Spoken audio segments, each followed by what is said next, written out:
السلام علیکم ورحمۃ اللہ وبرکاتہ۔ میرے محترم ناظرین، اس وقت ہم میدان عرفات میں موجود ہیں اور یہ تاریخی مقام ہے۔ عرفات کو عرفات اس لیے کہا جاتا ہے کہ حضرت آدم علیہ السلام اور حوا علیہ السلام کی ملاقات جب یہ آسمان سے اتارے گئے تو ان دونوں کی ملاقات اسی مقام پر ہوئی، اس لیے اس وجہ سے اس کو عرفات کہا جاتا ہے۔ دوسرا معنی علماء بیان فرماتے ہیں کہ چونکہ یہ انسان یہاں پر حج کے موقع پر آتا ہے اور وہ توبہ کرتا ہے اپنے گناہوں پر نادم ہو کر، یعنی اپنے آپ کو پہچانتا ہے، اس لیے اس کو عرفات کہتے ہیں۔ عرفات کے معنی پہچاننے کے، جبکہ بعض علماء فرماتے، روایت میں آتے ہیں کہ حضرت ابراہیم علیہ السلام کو جب حج کے مناسک سکھائے گئے تو انہوں نے کہا کہ حل عرفت، تو انہوں نے کہا نعم، تو اس وجہ سے اس کو عرفات کہا جاتا ہے۔ تو اس وجہ سے یہ عرفات ایک تاریخی اہمیت کا حامل علاقہ ہے، اور خصوصاً حج کے مناسک یہاں پر ادا کیے جاتے ہیں، اور حج کا بنیادی رکن جو کہ وقوف عرفہ ہے تو وہ اسی میدان میں وہ ادا کیا جاتا ہے، اور لاکھوں حجاج کرام وہ اس میدان میں اکٹھے ہوتے اللہ جل جلالہ کے دربار میں۔ تو یہ وہ خوبصورت علاقہ ہے عرفات کا میدان۔ میرے محترم ناظرین، یہ جبل رحمت ہے جو آپ کے سامنے بالکل آپ کو دکھائی دے رہا ہے۔ یہ اب ہم اس پر اوپر کی جانب چڑھ رہے ہیں، دیکھ رہے ہیں، اور یہ اس کو جبل رحمت کہتے ہیں۔ اللہ تبارک و تعالیٰ کی رحمتوں کا نزول ہوتا ہے، اس وجہ سے اس کو جبل رحمت کہتے ہیں۔ تو یہ پہاڑ ہے، اب بھی 8ویں رمضان ہے اور عصر کا وقت ہے، لوگ یہاں اس تاریخی مقام پر وہ آ رہے ہیں، اور یہاں اس تاریخی اور اس عرفات یہ حدود حرم سے باہر ہے، لیکن اس کو مشعر بھی کہتے ہیں کیونکہ یہ بھی عظمتوں والی جگہ ہے۔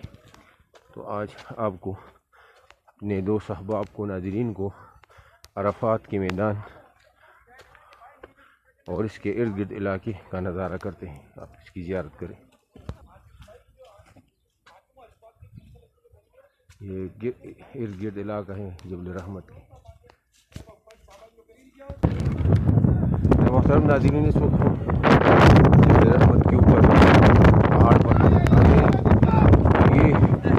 یہ وہ مقام ہے جہاں سے آپ پورے عرفات کے میدان کا نظارہ پورے طریقے سے کر سکتے ہیں۔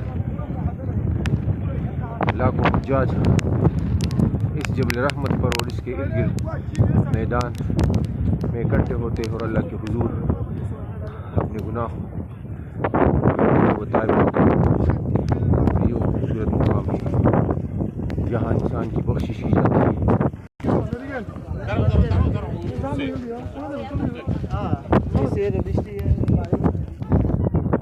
یہ سامنے مسجد نمرہ ہے، اس مقام پر حضور علیہ السلام کا خیمہ لگایا گیا تھا۔ حضور علیہ السلام یہاں تشریف فرما تھے، تو یہ سامنے بالکل مسجد نمرہ ہے۔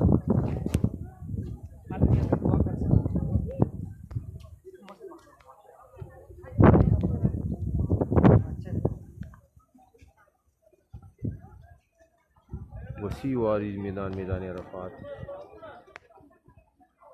ام سلمہ کی روایت ہے کہ 9 ذی الحجہ کو عرفے کے دن اللہ تبارک و تعالیٰ آسمانی دنیا پر تشریف لاتے ہیں اور اپنے ملائک سے فرماتے ہیں کہ میرے بندوں بڑا گندہ حال میری دربار میں حاضر ہوئے تو بطائب ہونے کے لیے میں نے ان کی گناہوں کو معاف کر دیا۔ تو اللہ تبارک و تعالیٰ سب کی گناہ معاف فرما دیتے ہیں، ان کی مغفرت فرما دیتے ہیں۔ تو یہ ہے وہ مقام جہاں پر امت مسلمہ حجاج کی مغفرت کی جاتی ہے۔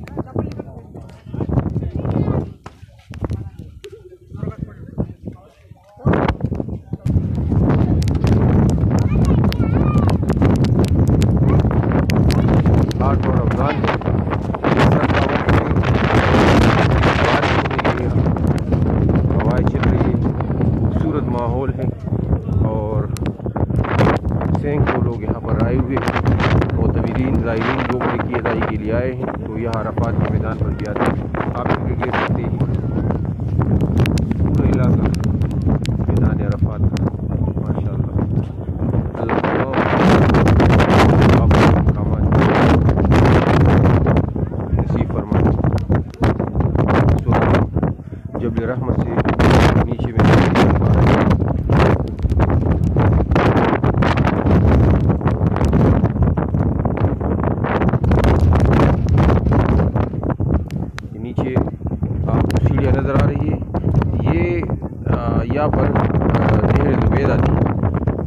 کہ ایک نالا لایا گیا تھا، نہر لائی گئی تھی ہارون رشید بادشاہ کی دو جانب یہاں پر حجاج کے لیے ایک نہر وہ یہاں پر شروع کیا تھا تاکہ حجاج پانی اور اس کے استعمال جتنی ہیں وہ اسی وقت کر سکیں۔ تو یہ وہ مقام ہے نیچے نہر زبیدہ کا جو ختم ہے، لیکن آثار ابھی اس کے ابھی بھی باقی ہے۔